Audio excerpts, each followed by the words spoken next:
My name is Bumi Oke. I run an advertising agency called Ladybird, and I'm a past president of the Advertising Association of Nigeria. Thank you, Prof, and the panel. You have just made me realize that, in fact, there's serious non-continuity of communication in government. To me, that is why we probably don't have a national strategy, not to talk of even a national strategy for our image making and building. But having said that, you said the current ban, to me, from all what you said, is even very frightening as a mother as well as a business person. Because what you're telling me indirectly, that maybe there's an indirect strategy to eliminate our population. You know, they've been telling us there are too many people in Nigeria. So I'm really getting worried, seriously, that maybe why this is not being addressed properly is that there's an indirect way of telling us that some people just need to be eliminated by natural law. While there's time they suffer from lack of protein, not enough food and medicine, they will eliminate, and then those at the top will at least have a bit more room. I would like our regulatory commissioner to see consumer protection. Is that part of the strategy to get rid of some consumers? But having said that, my second question is, as far back as the 1990s, I had the opportunity of working as an advertising executive on WAMCO, West African Milk Company in those days. And I had the privilege of working on Farm Fresh, on the brand called Farm Fresh Cheese, and even 3 Crowns Milk. We went to the farm in Vom. We even went there. I went to see, I had the whole opportunity, because in those days you have to have understanding of a business to work on a brand. I don't know about now. But anyway, because of that whole opportunity, I learned something. They imported Frisian cows. It was an experiment. Because those are the only ones, just like human beings. A woman that can lactate very well has to be healthy, has to be well nourished to feed her baby. It's no different with animals. An animal that has walked from Kano to Lagos is obviously not going to have much to produce. But having said that, what happened? They took the cow to Vom, and Sese fly killed the imported Ajebota cow, which they brought from Netherlands. No, it's a very serious, it's actually a real story, and that's why I'm concerned that this is over 25 years ago. Don't we share information? If a whole manufacturing company that is in that sector, like Man said, we don't share information in government, it's actually worrisome. But my last observation, because of time, will just be that I would really like to appeal that how does our Consumer Protection Council protect the consumers? Is it going to be at the tail end? Because is it every 5 years when you have measured, because even Uncle Soji pointed out statistics, do we measure the impact of how many children are impacted, how many mothers are impacted by these policies that are actually not going to be able to afford to feed their children, to make them healthy? Are they not consumers? Because in the UK, they protect the consumer 0 to 5. You are the most protected consumer on earth if you are growing up in the UK. So my manufacturing director, who is a lady, please, let's put human compassion. I hope we're not going to measure it when the children are like 10 years and some of them are stunted and you can't do anything again. I think it's really an emergency. Thank you.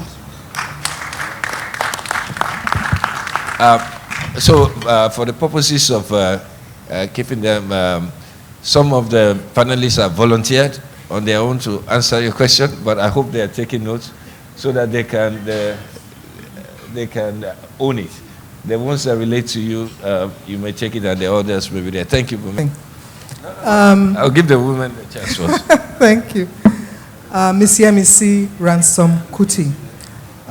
You mentioned Prof. Olikoye, and I know that we're not supposed to speak ill of the dead, so I will not focus on what you said, but what he told me after the whole experiment of the primary health care was that he wished he had done more consultation before going into actual implementation. Because here he was building healthcare systems and hospitals, and the community wasn't using it because they still believe that using Orogbo or something or other, cured them better than going to the primary health care. So I would like us to think seriously about the stakeholder engagement process. Because I think a lot of us still talk to ourselves, the converted, those who understand economic policy, etc. What are we doing about involving the market women, the Farmer Herders Association, the youth groups, those that are the ones actually impacted by this policy. I want to find out what the panel thinks about. Banning is not a bad thing. We've said that, we've observed, and on social media there's a lot of conversation about what China did. China just banned everything, closed itself to the world, and emerged a world-class economy. So the confusion is which direction do we want to pick? Do we want to ban everybody and everything and grow our own economy? So I want your feedback on that. When we were fighting for democracy, we engaged collectively, the human rights groups, labor, and the different stakeholders in the country. At the moment, we have kind of diverted our attention, and the economists are talking to themselves. People are on revolution now, the human rights. So coming together, I think, will take us a long way. You talked about second-hand clothing and the fact that there's a huge market. We also have to be forward-thinking in our own understanding and attitude to these things. In Europe, they are going back to second-hand clothes because they understand the impact on the climate change and the waste management and all of this. So let's all go back to Grandma's Ashoke and also begin to look inwards to how we practicalize what local content means. And finally, this building local capacity, I think, is critical. And I think a lot of companies that operate in Nigeria don't understand their own responsibility for local content. In other countries, they have something like the 100-mile rule, where every company in a community sources its services and goods within 100 miles of that domain. So while we are talking about what government should do about improving local content, let each company also look within at its capacity and policy initiatives to empower the community in which it operates. Thank you very much. Thank you very much. I'll be joining those who will be responding to you, but quickly, to prepare you, Prof will be responding to that and debunking the myth about that China example. My name is Ezomiki Kechukwu. Okay, sorry, I just have some few comments to your question. In Nigeria, for the few years I've spent in Nigeria, or I've lived in Nigeria, I noticed that there is a big culture of playing into the gallery by government agencies. It's like an institutionalized process of playing to the gallery, and it's been affecting government after government, so that there is no clear thought process. So once the first person plays to the gallery, everybody joins, just trying to be loyal. And I think one of the challenges again is that there is need to have the regulator with a business cap. It's not about the individual director general or, as an institutional. I'm trying to have institutions that have business cap, and that's the only way the country will get better and move forward. And they also need to understand that economy doesn't respond to command and control. We are not God. It's only God that said, let there be light, and there was light. Let there be land, and there was land. So economy doesn't respond to command and control, so that the regulator needs to engage more and have an execution discipline to achieve a project over a timeline. So it's not about command and control.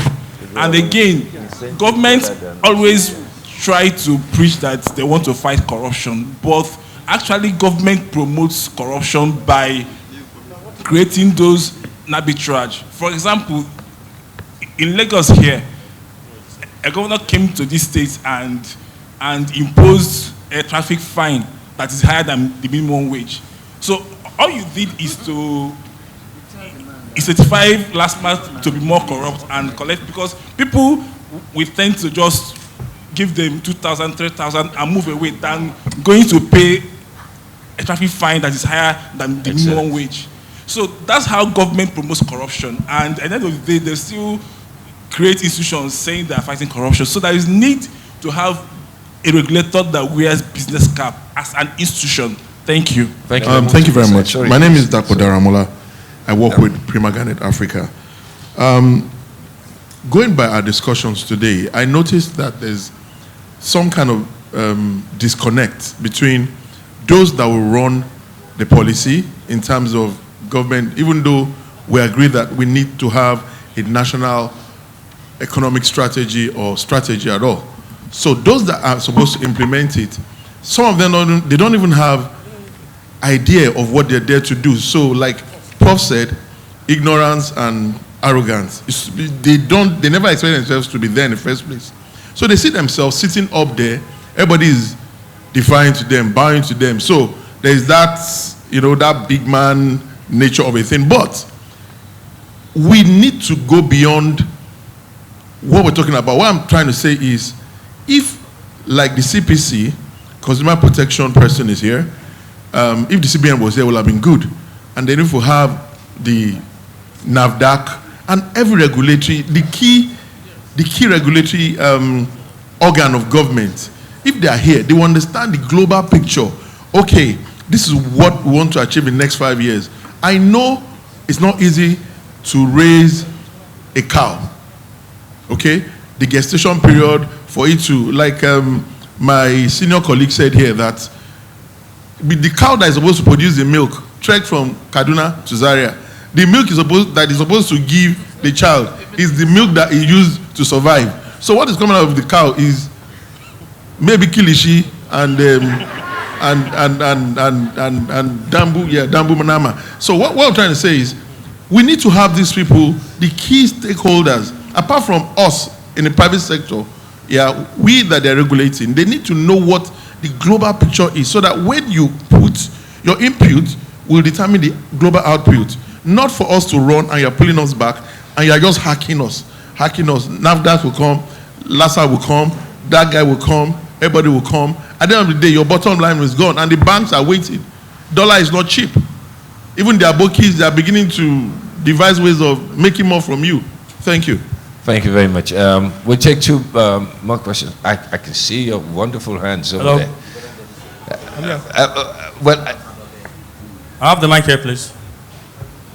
Oh, you have the microphone. I was looking for you. Okay. My name is Farid Ibrahim, and I'm a farmer. I would love to say something about these, the banning of stuff. Please, we can hear you. Yeah. Okay. On my way to the farm on Friday, it says it's a farm. I saw that the closure of the border is not doing anything. It just fuels the smuggling stuffs. It just what? It just fuels the smuggling. I was coming from the farm and I saw around Ibogun at Ifo. The numbers of motorcycles coming in from the border were about, I can't count, motorcycles, cars with poultry products, rice, vegetable oils. And there was this junction, there were policemen there. I went to meet this man. Oga, I thought they said Baba has closed the border now. He said, my guy, forget that one, they don't say to us. We don't give them 3 hours. I was so pained, like, what is all this? And everything will be passed down to the consumer. We'll be paying more for this. So as what Prof said, we need more planning, strategic planning. And secondly, my question goes to the man guy. We all saw the drama before the president signed the Free Trade Continental Act and all, and blah, blah, blah. And Ghana being voted as the headquarter, the aviation hub of the stuff. It's so, we've lost everything. And we also saw Toyota trying to set up a plant in Ghana. Ghana with a population of about just 30 million. Where are they producing the stuff? Where is the produce going to? It's coming to our place. So I don't know how people are going to keep manufacturing. And with the Free Trade Act coming in next year, I won't be surprised if I'm seeing stores from Kenya, from Gambia, from Senegal, flooding our own market, and we that are meant to produce here won't have anything to produce. So I'm begging on the man and the prof and everything. We need to make this conversation more open. People should know. People don't know. People are so hungry. They just want to eat. And we're losing that. We have the workforce. We have everything. So we gain and having all the advantage over us. It's just so discriminating. So I will love them to make this conversation more open and let the government know what we're doing. Okay, thank you very much. We take 2 more so that I can recap on that and we go back for the exercises. My name is Titi Adenuga. I produce food in Nigeria and I take to the UK to sell. So this is something that really, really interests me. I remember growing up and we used to buy milk. I don't know if anybody grew up in Ibadan. There was a veterinary college then and we bought fresh milk and we drank. Yes, Did we grow lazy? Did we retrogress? Why are we standing here 30 years later still discussing it? If we can't grow cows, if we don't have cows, can we look at goats? Don't laugh. This is a pertinent argument. If we don't have the necessary facilities when it comes to cows, we have goats. Goat milk is good. We have to look for alternatives. Because if something doesn't work, then you need to look at other methods. Why I say that it's true the government shouldn't have banned this arbitrarily. What I think is that we should see what we produce and then import the shortfall in the short term while we look for other alternatives. Because we've been talking, I worked in oil and gas before I started my own business. We've been talking about stopping gas flaring since I was a child. We're still talking about stopping gas flaring. If we do not show that we have the required guts, any government, I am going to stop this in 5 years. Nobody is going to take us seriously.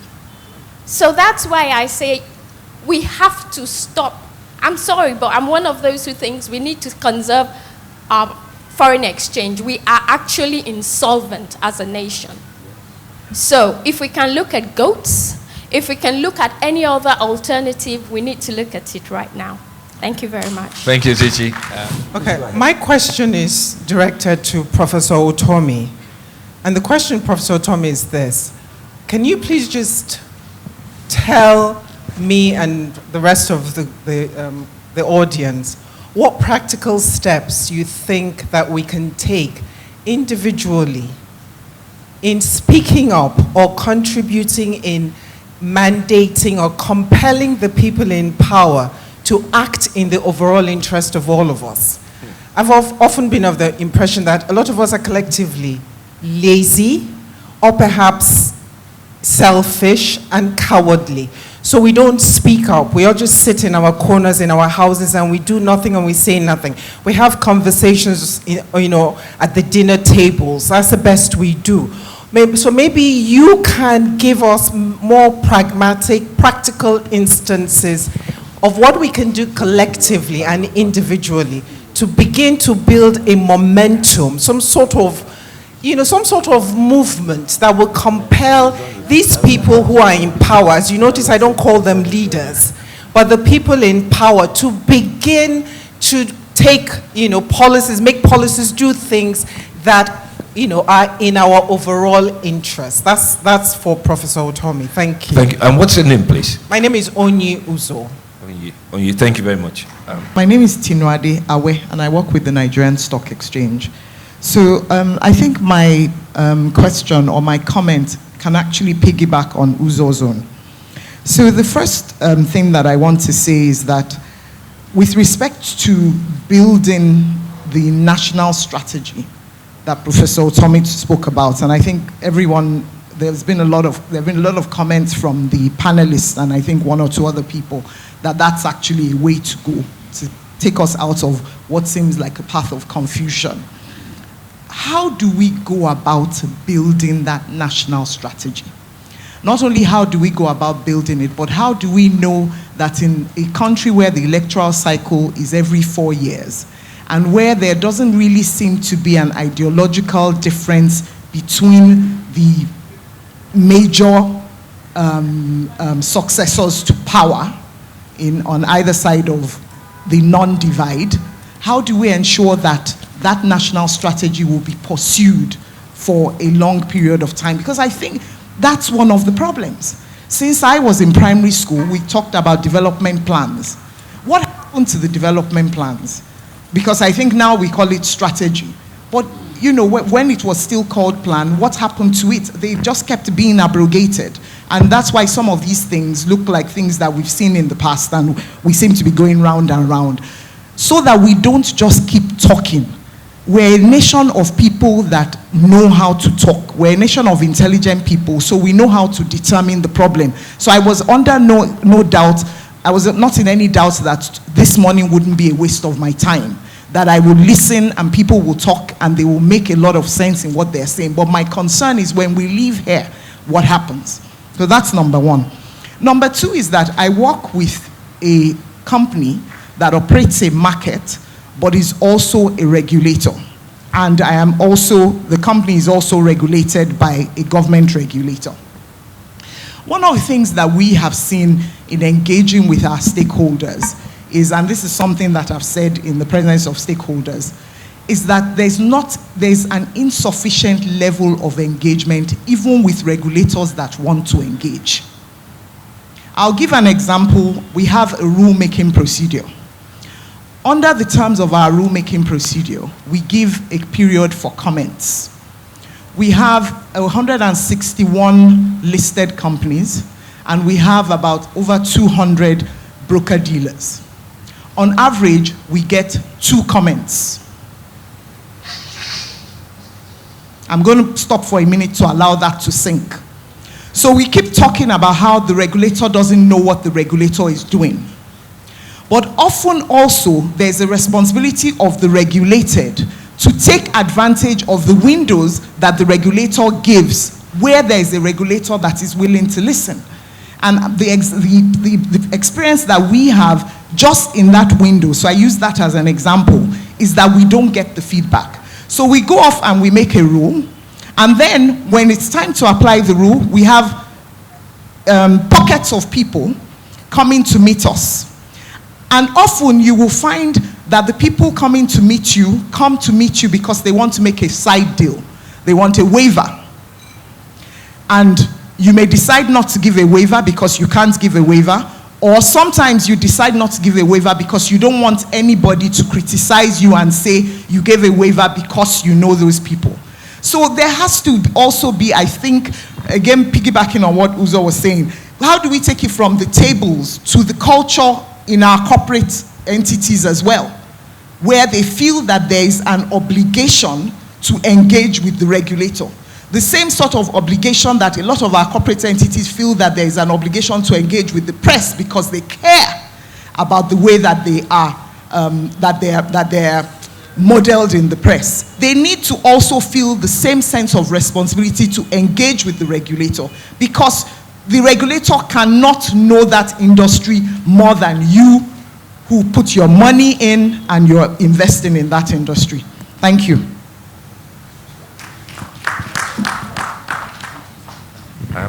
Okay, sorry. This is a very serious question. We've taken 1, 2, 3, 4, 5, 6, 7. 8. And so we start in this order. For the questions related to CPC will quickly take that one. I'm going to make sure Professor comes last, because the questions from Tinu, Uzo, and I think Bumi as well. In fact, Titi as well. In fact, all the ladies focused on Patutomi. And for good measure too. So that makes sense. That makes our life easier. They can have him for all. And again, thank you for most of that. I think there are some, Frank is trying to avoid taking on questions, but a few things I'll put to him. And then Muda, please, you would help us capture the essence around, especially the question by Chichi, whereby he said, if not cow, why not goat? I think she may even add, if not that, why not GMOs? Yeah? But basically what she's saying is that the question about policy making and giving time, which for me, I've always spoken about it, and I said it especially concerning the case concerning Oando, where I said, every time you hear the language with immediate effect, what you see is that the culture of the militarization of our minds has never been shifted. Every time you go listen to everybody talk, maybe even somebody in a civil authority says with immediate effect. It is that militarization that we are still dealing with. It has affected our consciousness, and so everything is immediate effect. In fact, advanced learners will tell you, with all due respect to my seniors here, will tell you that whenever you see people pass policy and say with immediate effect, it hasn't been thought through. That's the implication. It hasn't been thought through. That's why it comes with immediate effect. There's also the larger question in the room, and that is the question of trust. And I think whereas Prof will be answering that, I will quickly say that concerning what Madam Timu was raising, is that there's a question of trust in the process and in the institution. And it comes with, because we have a legacy of distrust. And that legacy of distrust is always simmering underneath in most of the few things. And it also happens between regulators amongst themselves. That you find that in Nigeria, there's a classic example. Regulators don't trust each other. Regulators in Nigeria don't collaborate. They compete. And there's this tough war all the time. You find out that, give you an example, two quick ones. Taxation. It has been a challenge to get the tax board to meet and agree. States, tax authorities cannot reconcile themselves. Between the states and the Federal Inland Revenue Board, there is a challenge. There is no reconciliation. If you take that away, if you look at the Financial Services Committee, which puts all the regulators within the Financial Services Committee, they will hardly meet. And so there has been that historical challenge, and it is growing. The gap is getting wider. So those are subplots within the larger arguments that will be there. So we will start off with Madam CPC, just a direct question because of time. Shegun, you've taken all the questions. Or do you want me to remind you of some of them? Yes, you do. You do. Excellent. You must also, and I think, Muda, you can help us with this second-hand clothing. I think the point she's making is that whether you like it or not, for those of us, some of us come from humble backgrounds. Our parents, in my case, my parents had to get involved in what they call paro, where we took items in the house and gave it to that man you saw who gave you something else, and we did for exchange. I didn't come from a background that I look like right now. So I have that institutional memory about how things work. But I also have this to say concerning that. You see, second-hand clothing, for you, you call it second-hand. For some people, it is the only cloth. And if you do not take it, is that in Nigeria, we look down on certain things. There is a huge market for what you call fairly used products, be it cars, be it television sets, be it whatever. In fact, for those of you who buy things at Best Buy, you call it out of box or whatever, there is a huge market for it. So this idea that we look down on it as a derogatory thing, no. But I think what Buddha was saying, if I may support him, is that we're a naturally proud nation, right? And so we've always defined second-hand in a different terminology. Societies have changed, economies have changed, but things have remained the same. We've been selling second-hand. You remember the terminology of Okrika? It has always been with us from day one. And by the way, if on a lighter note, maybe the only thing we want to talk about is when they are sending second-hand clothes to us, the things they write on it, we should watch it, because some people who wear it may be saying something else. So, CPC, let us start, and then we go to Shegun, then come to Muda, Frank, and then we end with Prof. And then I'll close. Thanks. Yeah, thank you for your question. Consumer Protection Commission protects the consumer. Our mandate is to protect the consumer. So anything that affects the consumer, we are passionate about them. And we do that by attending functions like this, because we are discussing things that concerns the consumers.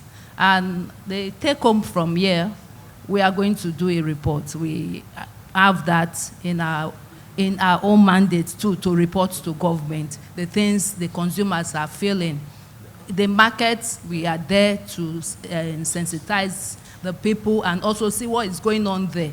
And the commission has been broadened to include competition. So we are there to ensure that consumers are not unfairly treated.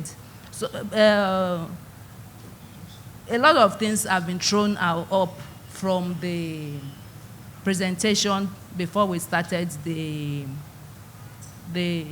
panel sitting. And there are things we are also going to look at, and we are going to also look at how this policy is going to affect people that we are protecting and make our suggestions. I think the government wants to listen, because for them to put that in the act, meaning they want to have information.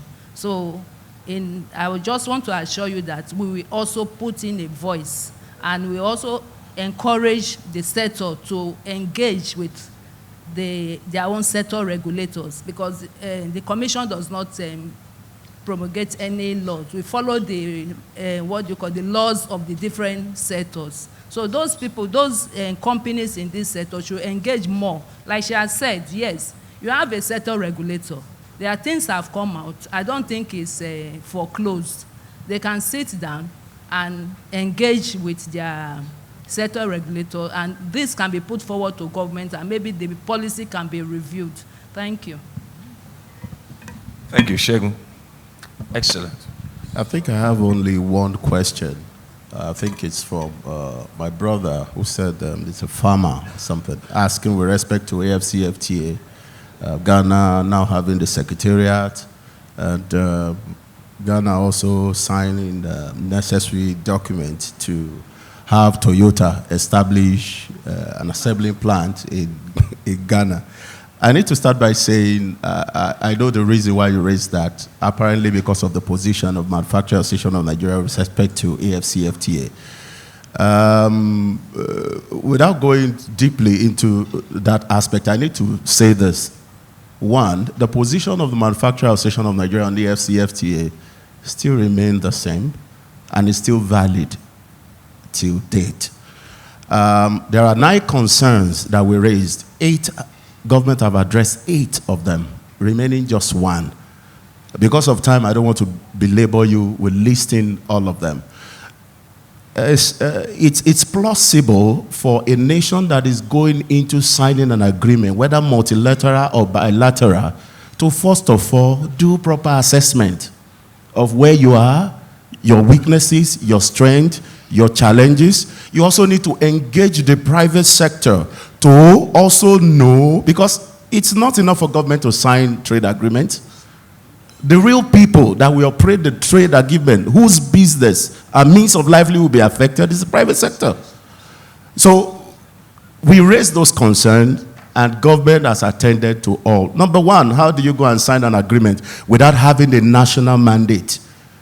What should constitute your national mandate should be an aggregation of what your stakeholders have put together.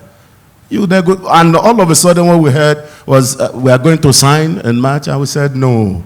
The proper thing to do, let's go back to the drawing board. Let's do proper assessment. Let's check on the impact and readiness of Nigeria for that trade. And from there, we will now know what next to do. The last thing we are waiting for, I must say, partially government has also done that, which is the night request of Manufacturers Association of Nigeria, that government should set up a national action committee. It's been announced, but yet to be inaugurated.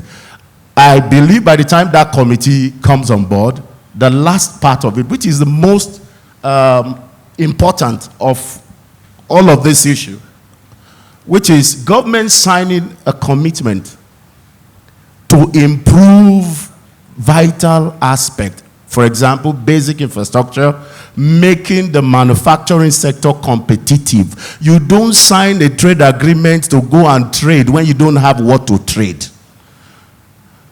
And believe you me, when you produce, and you produce in a high-cost environment, the cost of your product, the price, will not be able to compete. Before it gets to Kigali, it will be more expensive than what will come from third-party countries. So those are the issues we are just saying. Imagine a company being a local government on its own, providing its water, paying taxes to 774 local governments in the country. So those are the concerns. But as per Ghana taking over the secretariat of AFCFTA, it was something that was left open.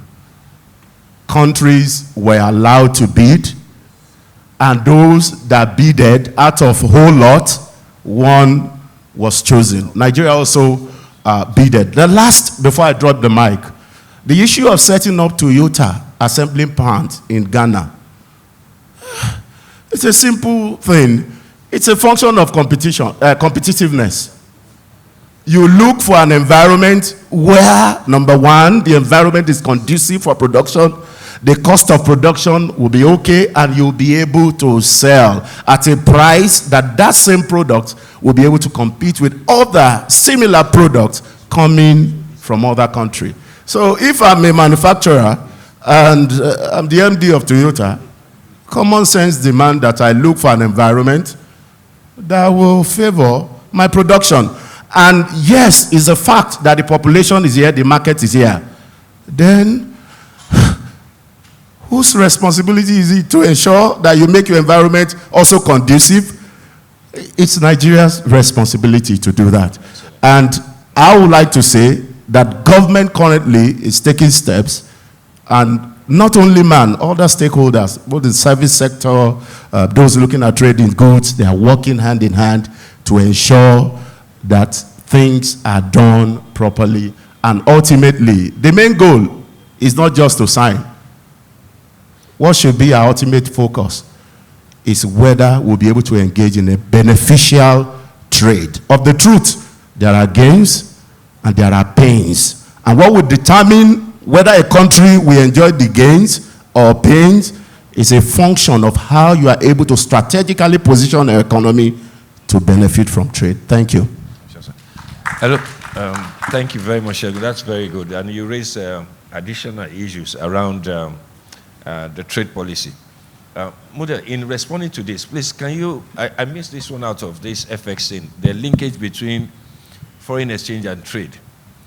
I do recall, having done quite a number of work on this area, that it is critical for a sovereign to strategically review its trade agreements as often as possible, not just the policy, the agreements. I do know, I'm sure you know about this sesame seeds. You find that Nigeria is, without it, Nigeria is the leader, whatever. But if you were to import sesame seeds from Nigeria to China, you probably pay a higher tariff than if you were taking it from Madagascar, for example, there. Why? Because they entered and negotiated the long-term tariff and they kept on reviewing it. I can't recall the last time Nigeria did a wholesome review. So if you look at that HS code, the tariff structure code, and then you look at how you are doing so, you have to go to countries. Because that is really where economic diplomacy is all about. It's in the tariff agreements. Not just you sitting down just deciding in your house whether you give your wife this food or you give the other one outside this one. No, it's about this structured engagement. So, Muda, in answering Shegun's explanation, can you also mention, if you recall, if we've ever done... Yes, I agree perfectly with what Shegun has said. And this is what actually should form the focus of advocacy of all of us in the private sector. And it is about creating an environment that will allow for competitive production. It's very key. It's good to talk about protection, but it's more important to be talking about competitiveness. How we can address issues that makes our production very costly and very uncompetitive. As we speak now, between the time we signed the EFCT and now, nothing has changed in the power sector. Nothing has changed. And if you go this way into it, I don't know what will happen. And we have a whole lot of issues like that. So we need to be more active, we need to build a stronger momentum to prevail on this administration, this government, to bring down the cost of production, whatever it takes. It's not only infrastructure, it's also about regulation, compliance, monetary policy, all sorts of issues need to be taken on board. Concerning the issue of agreements and tariffs, unfortunately, what has happened within the tariff space over time has been more about, sometimes people who have the influence, a bit of regulatory capture and all of that. Some of these things play out in the way we manage our tariff policy. Because suddenly, sometimes you just get to the ports, you discover that the tariff for some items has gone up. You begin to wonder where it's coming from, who pushed it, who negotiated it. Nobody can give you an answer. So we have a whole lot to do even in the area of tariff in dealing with the issues of competitiveness. Then in terms of engagement with the authorities, there is a mindset among those in government that when those of us in the private sector are talking about policies that will make it conducive for the private sector to grow, they have a mindset that is because you want to make money. And that is very unfortunate because they don't see beyond the profit. They don't see the fact that they are generating revenue from you. They don't see the jobs that you are creating. They don't see the impact of that on social stability, on poverty reduction, and all of that. So when you talk to them, you engage them, they feel that you are doing all of this because you want to make money. So that mindset also needs to change because they need to actually appreciate what actually the private sector is bringing to the table to achieve even social and economic objectives of government. So that is key. Then on the regulators and the engagement with stakeholders, there are regulators and there are regulators. Some regulators are like headmasters. They call you to a meeting, they just roll out directives, and that's the end of the meeting. So for some sectors, we have very good regulators. In the capital market, perhaps we have good, but for some other areas, we don't have that kind of regulatory environment. What we have is this top-down approach to regulation where you call stakeholders in the room and they just tell you what the government wants to do. Full stop. So that has affected the quality of regulation and the quality of the entire process. Second-hand clothing, well, we have had a significant discussion about that, but my point actually is that we should not be living in denial. If you have a situation where there is a huge demand for something, rather than pretend as if it doesn't exist, it is better to create some legitimacy around that kind of business so that we can regulate it. We can also generate revenue from it and get more decent people to be part of the business. But when you live in denial and say, this is prohibited, that is prohibited, it should not come in, and yet these are all over the place. I mean, you lose everything. And we expose our citizens even to a lot of risk because the system is not regulated. You drive a lot of the businesses underground, and you have what looks like a jungle economy. So that is the point about that. Then about the goat and goat milk and cow milk, well, I don't know much about the goat, but what I do know is that if the environment is right, the entrepreneurs will step up to the challenge. I know that WAMCO have done quite a lot around the Seyin and Oyo State. They have been trying to put these herdsmen together, carrying even this milk on Okada, because the roads were not accessible. A whole lot of, they have tried. And they started this when we had this sudden drop in the exchange rate. So that compelled them to look inwards, but it has been extremely challenging. So again, it comes back to engaging the stakeholders, and together we should know what the problems are and how we can fix those problems. That is the way to go about it. Thank you very much. Thank you very much. I'll take, excellent one. I'll take comments from Frank. I think I'll just speak to the point about consultation. As a nation, I believe we need to step back and to begin to frame discussions in a way that is beneficial. I believe that if a regulator honestly desires a consultative relationship with its stakeholders, then you must have respect for the stakeholders. You don't finish what you have done or you want to do and then take it to the stakeholders and say, well, let me have your comments. I think the consultation has to start from the very beginning. A meeting that speaks to the issue upon which you want consultation and giving the stakeholders that belief that they matter. And then in the process, both sides working together to create an initial draft of an intervention. Following after which, more consultation will be done. And thereafter, the regulator can then go ahead and issue the final rules.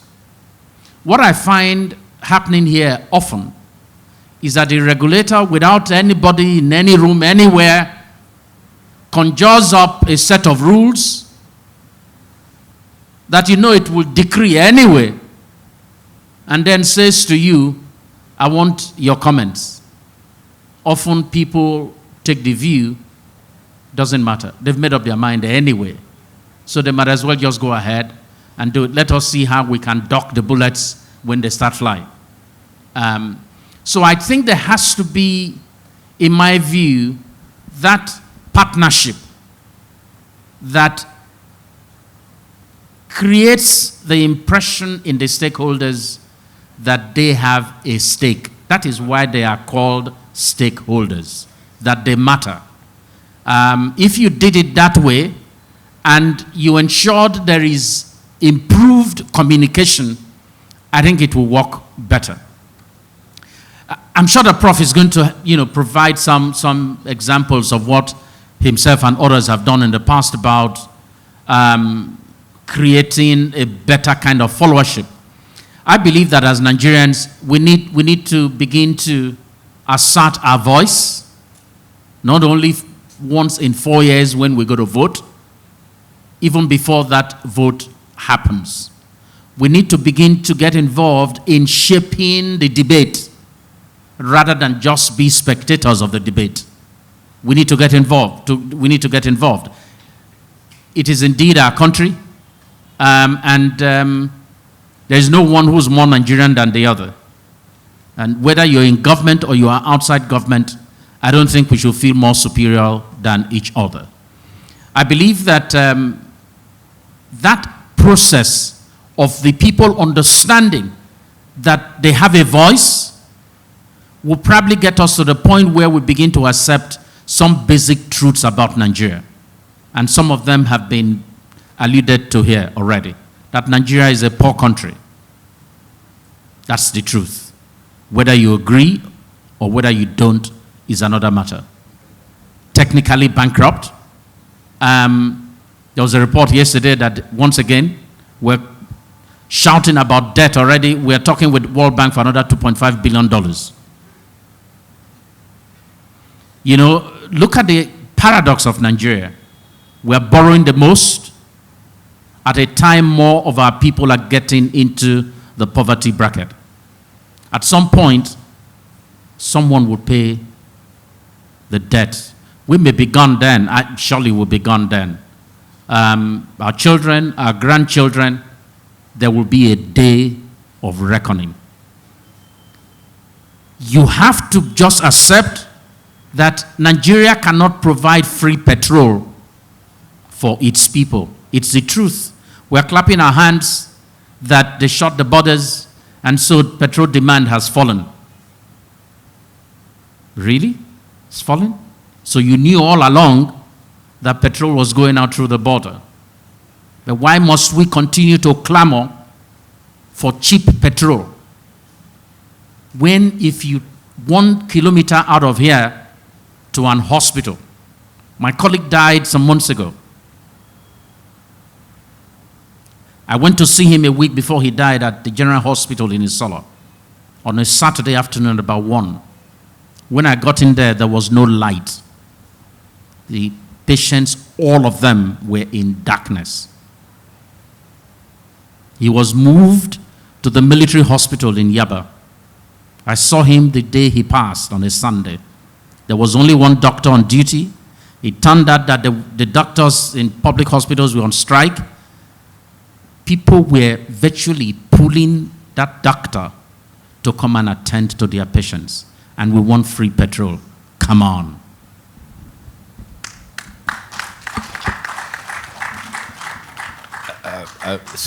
The last comment, and after which I would invite Mr. Pampa. My apologies, we would hold a special session for the gentlemen of the press. I personally would do so, but would then have a conversation with us through certain action points. But on that sober note, I would like to provide a context for Prof this time around and hold him accountable for the answers. And by the way, I lost my father also to this so-called incompetence of this system. And so for those of you who wonder why I do this work, it is clear.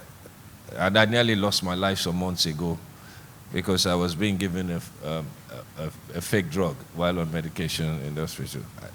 I had to run out to get treatment. So, Prof, on that sober note, let us deal with this honest question. We can talk all we want. And to use MEC's words, we seem to be talking to ourselves because most of us here are informed. The second one would be for you to just give us guidance. Some of us were moved to join your group, the concerned professionals. Some of us also sat and joined BECO as a campaign for democracy. And whereas we were in offices, nobody could identify us, but we contributed with our money, with our time, with our efforts, all to build a better place for our own kids as well. And so that question is important. And I think Uzo, Chinu, Chichi, they asked the fundamental question: what steps do we take to get to where we need? And so if we were to live here, we would have some clear idea. But having said that, you may also have to go back and help us debunk this myth about China closing its door and shutting everything down in order to get here. So let us put that into bed once and for all. Prof. Thank you. It's not possible that I fully respond to the questions, because if I were to, we'd be here for another 3 hours, and I think we should be out already by now. But just to make one broad statement regarding the whole conversation about the great good of democracy. What is the great good of democracy? Yes, freedom to express yourself and all of that. But if you're a student of a public policy process, what you learn is that democracy is superior to an authoritarian system because of what is called the institutions of complex redundancy. Complex redundancy. What is complex redundancy? If you had a policy that would come out of the United States, the executive branch has formulated a policy, it goes to the Congress. Then the House of Representatives listens to the policy proposal, sends it down to a subcommittee, who listens to it, and sends it down, perhaps in some cases, to a subcommittee. And those ones will have hearings. All the experts will come and fight over it and blah, blah, blah. What comes out of that level is superior to where we started from. Then it comes back to the full house. Then it goes to, that process is called complex redundancy. One of the best conversations of this comes from Aaron Wildavsky, going back to the 1970s. Aaron Wildavsky was a policy scholar at UC Berkeley back in the 70s. We are paying a fortune for our democracy without getting the benefits.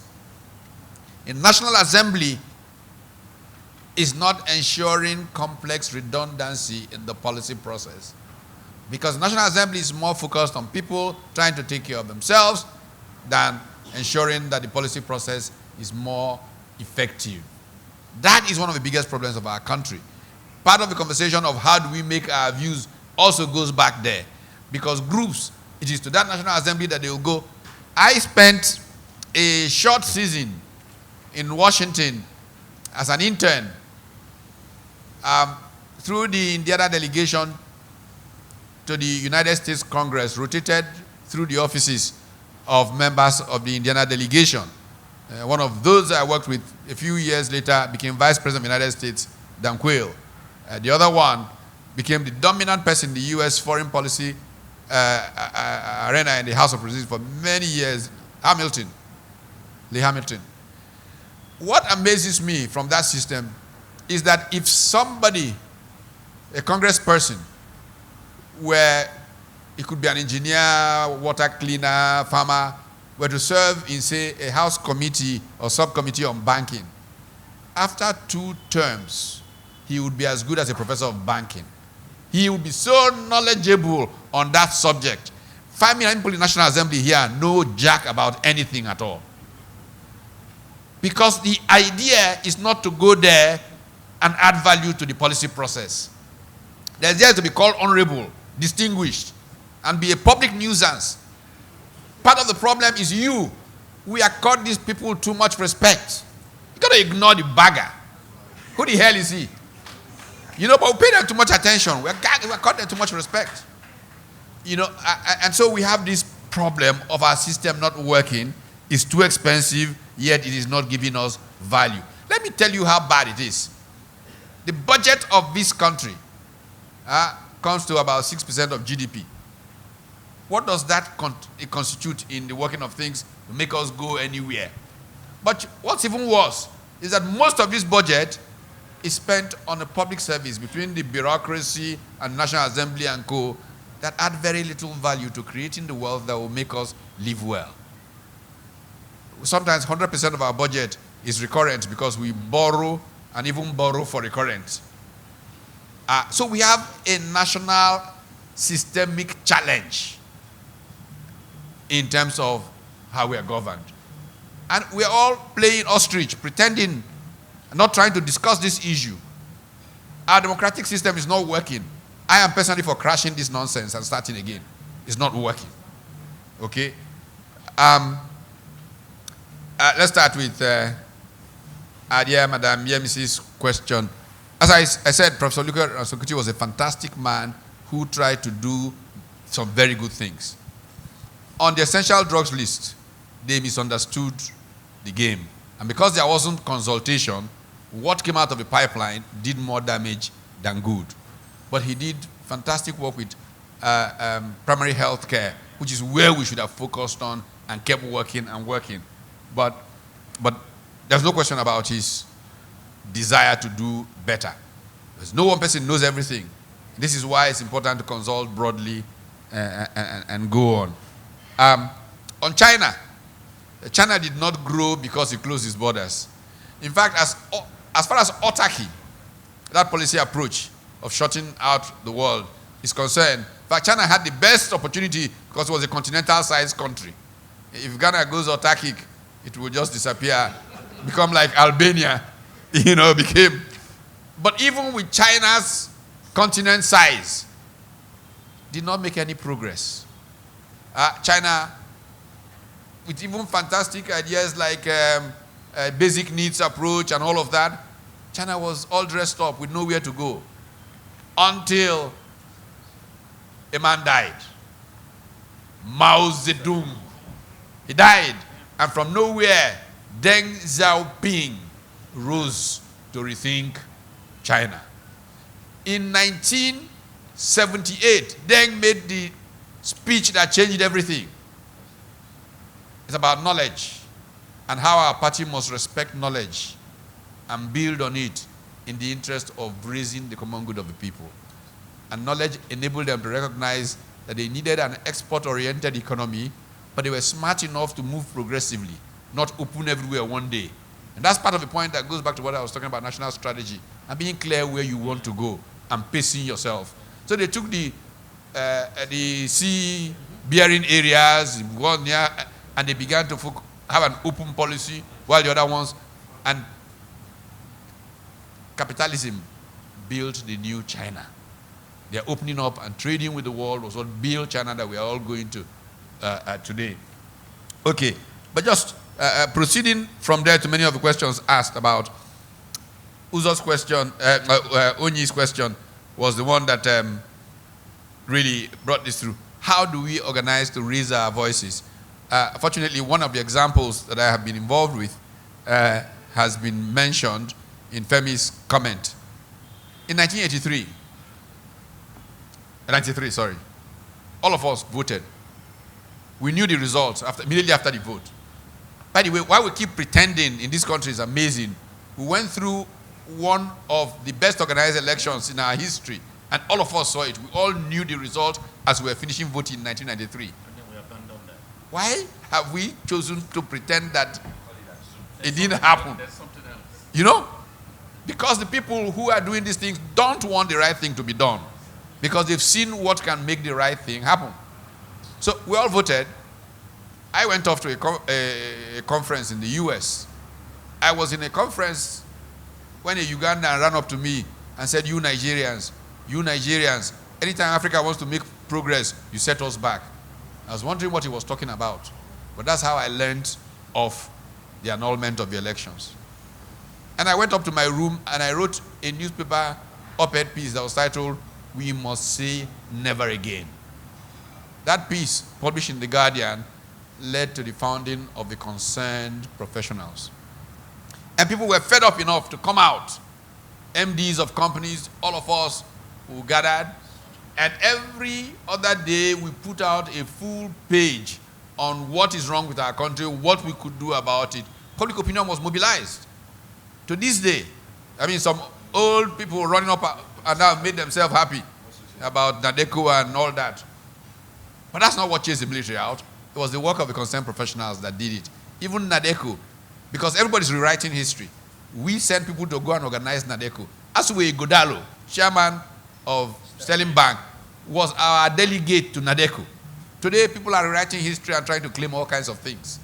And they were the ones who helped Nadeko become the pressure point that led to eventually the military running away.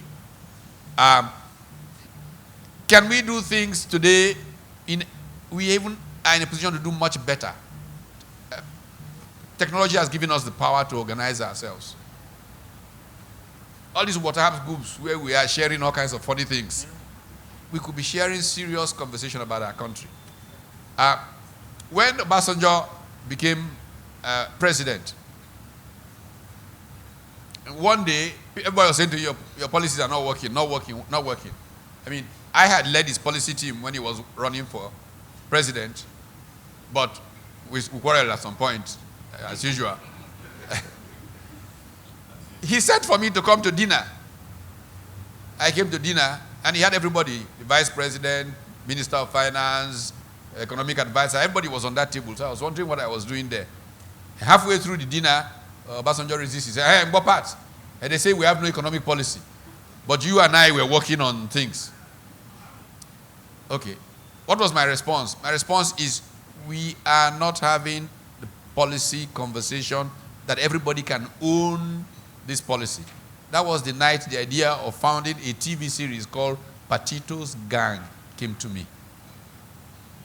For nearly 20 years, that thing has been on television from my pocket. Private companies have run away from even advertising on it so that they won't be seen as enemies of government. It's 20 years next year, and I will end it. Why? Because it has made me bankrupt. I'm poor. If you check my pocket here, I have less than 20,000 anywhere in my name because of stuff like that. So next year, 20 years, at least history will have run its course. When we started, it was on every channel in the country. It was 90 minutes. We were cutting progressively from 90 minutes to 1 hour to 30 minutes. And from all the channels, eventually to one channel. Just so that we could keep it going. But we have done enough, and it will go. But everybody else can do the same thing. Everybody else can do the same thing. They've not killed me yet. I'm still around. After 20 years. So all of you who are afraid, you may even have better survival capacity than me. So it's just citizenship. That's the point. We need to realize that we're citizens. And it's given to be able to make a difference. National strategy. How do we build a national strategy? Well, again, conversation leads to, there are some few clear things about how did these countries that have emerged emerge? What were the things that drove their emergence? What can we learn from it, and how can we order our path? But one critical thing, and I've been driving this for a few years now, we must say to ourselves, what are our factor endowments? What is Nigeria gifted in? Okay, we have crude oil. It's there sitting everywhere. We have arable land. So can we focus, every part of this country is rich. And that's part of the problem that we have. We want to depend on something that some white people have gone and take every part of this country. What is its main endowment? Benue or middle Nigeria. Sesame seeds, mentioned earlier. The thing grows in the wild. They use it to make soup. And that is money, mint, they're eating as soup. Hey, just have plantations of sesame seed all over the place. Train people. Their education should be based on their endowments. They can process sesame seeds, package it. Every McDonald's hamburger that is eaten in Europe must have sesame seeds from Nigeria, processed in Nigeria, shipped as complete. That will create more jobs in this country than you can imagine. And you can do that for every part of Nigeria. To ensure that we become globally dominant in sesame seed production, these and these and these will be done, not to protect the whole economy, but sesame seed. In the understanding that 2 years, 3 years from now, nothing that goes into sesame seed production will be imported into Nigeria. And everything from there is Nigeria making money going forward. Look, Mauritius, very interesting country. The discussion in the Mauritius Chamber of Commerce is more important than the one in Parliament. In fact, Parliament picks up from what the Chamber of Commerce has decided to finalize. In our country, what do we do with discussions in Muda's chamber? I was there for many, many years. We've got to begin to stand up as citizens and say, this is not it. Some illiterate guy, because he stole a few ballot boxes, calls himself something, and now he must tell us how to run our lives. It's not acceptable. But we abdicate. My latest book, Why Not? The main focus is what I call the complicit middle. We are complicit in the failure of Nigeria. And let us not pretend that we are not. We are responsible for why our country is where it is. Thank you. Thank you. And that would come to the, on that note, there will be nothing to add, but just three takeaways. One, while I invite you, there are three takeaways. One, stakeholder engagement and consultations, it's a process, not an event. It is about interest, not about control. With respect to the policy, FX policy and restrictions, it should be about incentives, not restrictions. We should run an incentive-based economy, not one that is based around commands. And lastly, and this is not, I do not speak for the organizers, for myself, it is around Frank's initial comment about the communications, which was in Soji's slides, and how the CBN would have managed it. It's not just the CBN managing communication, it's how we manage communications generally as Nigeria. And if there's any more direct message to tell you how government views its response in communication, you can see by the person missing on this panel. And on that note, thank you very much. Soji. Thank you very much. Another round of applause for the panel, please. And please go on. Next slide. Okay. We're thinking that in order to move forward, there is something we need to encourage the government to do. You cannot make a policy on agriculture, as we have seen, without making a policy on water. You cannot do anything on agri and water without also looking at extension services and the education of the people. And you cannot do anything at scale if you don't find a way to leverage technology to reach a large number of people in one go. You need business models that bring all of those things together. These things have been done before. They're not rocket science. Groups in Nigeria have done them before and achieved great results as a result of it. So we need to start to move towards inclusive business models. So imagine that you're out to make profits, but policy helps you, because of incentives, to align your profit making with the social impact. And they're looking for how you can impact as many millions as possible. So now in Africa, we have business models. There's a Chinese company that shipped 180 million handsets to Africa last year alone. Yes, because they're using a different business model to what the others had been using. They're now number one in Africa. Number one in Africa in less than 5 years. And they're talking about that kind of number. So it is possible if you bring all of these things together. If you make a decision on agric alone, we have to help our government to understand that it's time for joined up thinking. You cannot think on one thing alone and expect that it will not have consequences on other things when it is an economic system. You have to give room to the private sector.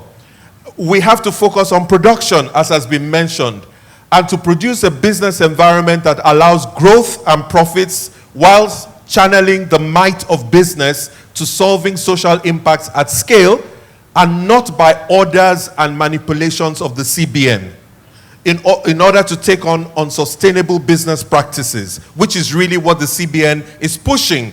But from what the panel has said and what everybody has said, it may not be deliberate. It may just be a failure of not thinking it through properly. Therefore, we have a responsibility.